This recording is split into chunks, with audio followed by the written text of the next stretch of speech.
तुम बच्चों, आज हम पढ़ेंगे सेकेंड ईयर बायोलॉजी में चैप्टर 15 है हमारा, जिसका नाम है होम्योस्टेसिस। और होम्योस्टेसिस में आज के टॉपिक का नाम है नेफ्रॉन। हम जानते हैं कि हमारी बॉडी के अंदर एक पेयर है किडनीज का हमारी बॉडी में, और हमने देखना है कि एक जो किडनी है उस किडनी के अंदर नेफ्रॉन किस तरह अरेंज होते हैं। हमें नेफ्रॉन का फंक्शन समझना है और इसके लिए यहाँ डायग्राम में आते हैं। यहाँ आपको दिख रहा है किडनी, जो किडनी बीन शेप किडनी आपको दिख रहा है, और इसमें मैंने डॉटेड एरिया आपको दिख रहा होगा, मैंने डॉट्स लगाए हैं। इस डॉटेड एरिया के जो बाहर का एरिया है इसको हम कहते हैं कॉर्टेक्स, और जो अंदर का एरिया है इसको हम कहते हैं मेडुला। तो किसी भी ऑर्गन के अंदर जो बाहरी एरिया होता है उसे कहते हैं कॉर्टेक्स, और अंदर वाले को कहते हैं मेडुला। अगर आप गौर करें तो मैंने ग्रीन मार्कर से यहाँ पर नेफ्रॉन ड्रॉ किए। अगर आप इस नेफ्रॉन को देखें जहां मैं आपको दिखा रहा हूं, तो ये जो नेफ्रॉन है वो सिर्फ और सिर्फ कॉर्टेक्स के एरिया में है।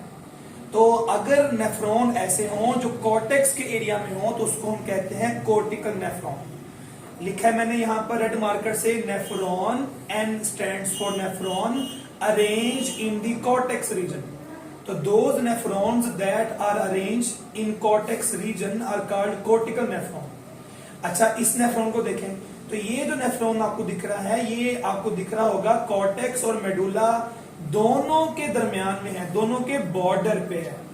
और फिर अगर आप देखें तो इसका जो ट्यूब्यूल है ग्रीन कलर में वो मेडुला के अंदर जा रहा है ना, तो इसे कहते हैं जक्स्टा मेडुलरी नेफ्रॉन। ठीक है, तो मैंने ये लिखा है यहाँ पर nephron, and again stands for nephron, nephron arrange at the border of cortex and medulla. और उनका जो ट्यूब्यूलर सिस्टम है going deep into medulla are called as juxta medullary nephrons. And do remember that कि जो हमारे पास juxta medullary nephrons होते हैं ये कंसंट्रेटेड यूरिन प्रोड्यूस करते हैं। ठीक है, तो आपका सबसे पहला क्वेश्चन ये था कि what are the types of nephron. Board में काफी दफा क्वेश्चन ये रिपीट हो चुका है। तो नेफ्रॉन की दो टाइप्स हैं, cortical nephron and juxta medullary nephron. अगले पोर्शन पे आते हैं। अब हमने क्या करना है, अब हमने नेफ्रॉन का स्ट्रक्चर ड्रॉ करना है। अगर आप नेफ्रॉन के स्ट्रक्चर को देखें तो मैंने ब्लैक मार्कर यूज किया है, फिर मैंने उधर ग्रीन मार्कर यूज किया है, और फिर मैंने यहाँ पर रेड मार्कर यूज किया है। सब लोग पहले एक दफा ध्यान देंगे ब्लैक मार्कर की तरफ। अगर आप ब्लैक मार्कर वाले नेम्स जो लेबल किए उसको देखें तो सबसे पहले आपको ये दिख रहा है कप शेप, आपको पार्ट दिख रहा है, कप शेप आपको स्ट्रक्चर दिख रहा है। इसका नाम है बोमेन कैप्सूल। इसका नाम है बोमेन कैप्सूल, जो आपको ये कप शेप दिख रहा है। इसके बाद देखिए अगर तो आपको ये बल खाया हुआ हिस्सा ब्लैक में देख रहा है। आप रेड वाले पोर्शन को ना देखें, सिर्फ ब्लैक को देखें। तो ये पार्ट आपके पास है बोमेन कैप्सूल, ऊपर लेबल किया है मैंने। और इसके बाद ये बल खा रहा है हिस्सा, तो इसे कहते हैं प्रोक्सिमल। प्रोक्सिमल इसलिए बोल रहे हैं कि ये बोमेन कैप्सूल के करीब है, तो बोलेंगे प्रोक्सिमल। आगे लफ्ज लिखा है मैंने कन्वोल्यूटेड। कन्वोल्यूटेड कहते हैं जो स्ट्रेट ना हो, जिसमें बल आया हो, जिसमें बल हो उसे बोलते हैं कन्वोल्यूटेड, और इसे कहेंगे ट्यूब्यूल। तो ये जो हिस्सा आप देख रहे हैं ये वाला, इस पूरे का नाम है प्रोक्सिमल कन्वोल्यूटेड ट्यूब्यूल। फिर आपको ये बड़ा सा पार्ट दिख रहा है यू शेप ब्लैक में, इस बड़े पार्ट का नाम है लूप ऑफ हेनले। ये नीचे लेबल किया मैंने ब्लैक कलर में, तो इसका नाम है लूप ऑफ हेनले। अगर आप लूप ऑफ हेनले से अगले पार्ट की तरफ आए तो अगेन ब्लैक वाले पार्ट को देखें, इसे बोलते हैं डिस्टल, क्योंकि ये बोमेन कैप्सूल से दूर है, जिसको हम कहते हैं डिस्टल। अगेन ये जो है इस पार्ट की तरह ये इसमें बल आ रहे हैं, इसे हम कहते हैं कन्वोल्यूटेड। अगेन ये ट्यूब्यूल है। लास्ट पे आपको दिख रहा है ग्रीन कलर में, इसका नाम है collecting duct. If you can see, collecting duct के अंदर मैंने ब्रांचेस ड्रॉ की हैं, और ब्रांचेस ये शो कर रही हैं कि बहुत सारे जो नेफ्रॉन होते हैं वो एक कलेक्टिंग डक्ट से अटैच है। ठीक है, क्या सीखा आप लोगों ने, अगेन एक बार रिव्यू कर लेते हैं। आप देख रहे हैं एक नेफ्रॉन जो हमारी किडनी में होता है, मिलियन में नेफ्रॉन होता है एक किडनी में, और उन मिलियन ऑफ नेफ्रॉन में से हमने एक नेफ्रॉन ड्रॉ किया, उसके पार्ट्स पढ़े हैं। बोमेन कैप्सूल फर्स्ट पार्ट है, proximal convoluted tubule second part है, loop of Henle third part है, और फिर डिस्टल कन्वोल्यूट ट्यूब्यूल जो है वो फोर्थ पार्ट है, और फिर हमारे पास है कलेक्टिंग डक्ट।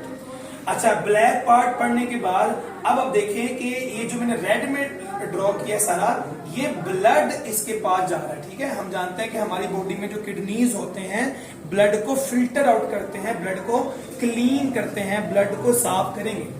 तो जो ब्लड है वो अब हमें जब पता है कि हमारी सबसे बड़ी आर्टरी का नाम है एओर्टा, और एओर्टा जब पेट की तरफ आती है, एब्डोमेन की तरफ आती है, तो वहां वो कन्वर्ट होती है रीनल आर्टरी में, जो कि एओर्टा से छोटी खून की नालियां निकलती हैं बॉडी के लिए। तो रीनल आर्टरी किडनी में एंटर करेगी और फिर मजीद छोटी आर्टेरियोल में कन्वर्ट होगी। ये लिखा है मैंने रेड में, एफरेंट आर्टेरियोल। ठीक है, तो ये छोटी सी खून की नाली है जो आप किधर जा रही है, देखो इसको, ये बोमेन कैप्सूल की तरफ जा रही है, और ये बोमेन कैप्सूल के अंदर जाकर ये जो पार्ट लिखा है इसको लेबल यहां किया, इसे कहते हैं ग्लूमेरुलस। ये क्या चीज है, ये एफरेंट आर्टेरियोल बोमेन कैप्सूल में जाकर एक बॉल बनाती है कैपिलरीज का।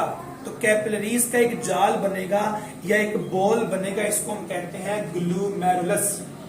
ओके, अच्छा, अब ग्लूमेरुलस से क्या होगा, जो ब्लड का फिल्ट्रेबल पार्ट है, खून के दो पार्ट कर दोगे आप, फिल्ट्रेबल पार्ट्स और नॉन फिल्ट्रेबल पार्ट। जो हमारे पास नॉन फिल्ट्रेबल पार्ट है उसमें आरबीसी आते हैं, उसमें व्हाइट ब्लड सेल्स आते हैं, उसमें प्लाज्मा की प्रोटीन्स आती हैं, वो बड़े साइज की होती हैं। तो क्योंकि वो बड़े साइज की हैं तो वो नेफ्रॉन के अंदर नहीं आ सकती, और जो ब्लड में वाटर है, कुछ अमाइनो एसिड है, उसमें ग्लूकोज है, उसमें डिफरेंट साल्ट है, उसमें यूरिया है, वो सारा नेफ्रॉन के अंदर एंटर करेगा। बहरहाल ग्लूमेरुलस जो है वो कैपिलरीज का नाम है, और हमने पार्ट 1 में सीखा था कि कैपिलरी वो जगह होती है जहां पर गैस एक्सचेंज होगा।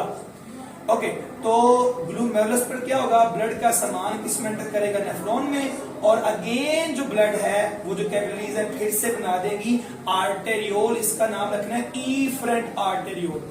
इफरेंट कहते हैं गोइंग अवे, और एफरेंट कहते हैं टूवर्ड, क्योंकि ये आ रहा था टूवर्ड नेफ्रॉन तो आपने कहा एफरेंट आर्टेरियोल, और ये दूर जा रहा है तो आपने कहा इफरेंट आर्टेरियोल। ओके, इसके बाद क्या होगा, इसके बाद गौर करें तो ये मैंने ड्रॉ किया है, ये जो इफरेंट आर्टेरियोल है ये प्रॉक्सिमल ट्यूब्यूल के अराउंड भी चक्कर काट रहा है और डिस्टल के अराउंड भी ये घूम रहा है। क्योंकि जो इफरेंट आर्टेरियोल है जब ये इस तरफ आएगा तो ये भी कैपिलरीज है बच्चों। ठीक है, इफरेंट आर्टेरियोल यहां पर भी कैपिलरीज में कन्वर्ट होगा, इधर भी और उधर भी। इन कैपिलरीज का नाम क्या रखना है, ये लिखा है पेरीट्यूब्यूलर कैपिलरीज कहते हैं। क्या बोलते हैं इसको, पेरीट्यूब्यूलर कैपिलरीज। पेरी कहते हैं अराउंड, ट्यूब्यूलर कहते हैं ट्यूब्यूल्स, तो ये कैपिलरीज मिलती हैं आपको। ठीक है, फिर गौर करें, अगर तो ये एरिया कवर कर लिया नेफ्रॉन का, ये भी एरिया कवर कर लिया नेफ्रॉन का, तो फिर देखो वहां से नीचे की तरफ आ रही है कैपिलरीज और लूप ऑफ हेनले के अराउंड ये ऐसे चक्कर काट रही हैं। इसको हम कहते हैं वाजा रेक्टा। ठीक है, वैजा का मतलब होता है ब्लड वेसल, रेक्टा कहते हैं जो स्ट्रेट हो, तो इसे बोलते हैं वाजा रेक्टा कहेंगे। ठीक है, और जब ये सारा चक्कर काट के आ जाएगा तो यहाँ पर मजीद चीजें जो है वो एक्सचेंज होके ब्लड में एंटर करेंगे। एक और बात, यहां से जो खून आ रहा है वो ऑक्सीजनेटेड ब्लड है, उसमें ऑक्सीजन ज्यादा है और पूरे नेफ्रॉन के सेल्स को वो ऑक्सीजन प्रोवाइड कर रहा है। जब वो यहां तक पहुंचेगा इधर, तो उसके अंदर ऑक्सीजन जो है उसकी मिकदार जो है वो कम रह जाएगी, और जब यहां तक आते हुए इसकी ऑक्सीजन की मिकदार कम रह जाएगी तो ब्लड क्या हो जाएगा, ये हो जाएगा डीऑक्सीजनेटेड, और ये रीनल वेन के जरिए किडनी को लीव करेगा। ठीक है, तो ये आपका बड़ा अहम लॉन्ग क्वेश्चन है, और इसमें शॉर्ट कौन कौन से बनते हैं। पहला आपका शॉर्ट मैंने बता दिया, टाइप्स ऑफ नेफ्रॉन। फिर अगला क्वेश्चन क्या है, draw and label the parts of nephron. पता लग गया आपको, ब्लैक वाला सारा ड्रॉ करेंगे। फिर हम कहते हैं ड्रॉ या लेबल करो ब्लड सप्लाई को टू द नेफ्रॉन। तो ड्रॉ या label the blood supply to the nephron, तो वो जो हमने रेड में सारा लिखा है वो सारा जो है आपको मेंशन करना पड़ेगा। तो इसमें आपके 3 शॉर्ट क्वेश्चन है, और ये वैसे आपका लॉन्ग क्वेश्चन है। Right a note on structure and function of nephron. अगले लेक्चर में हम लोग देखेंगे कि नेफ्रॉन जो है वो फंक्शन किस तरह करता है। आज आपने इसकी सारी लेबलिंग सीख ली है, तो आप इसके 3 पार्ट कर दो। एक नेफ्रॉन की टाइप्स, दूसरा ब्लैक में नेफ्रॉन के पार्ट्स, और तीसरा रेड कलर में ब्लड के पार्ट्स। यहीं तक रहेंगे बच्चों। Wish you all the best. Allah Hafiz.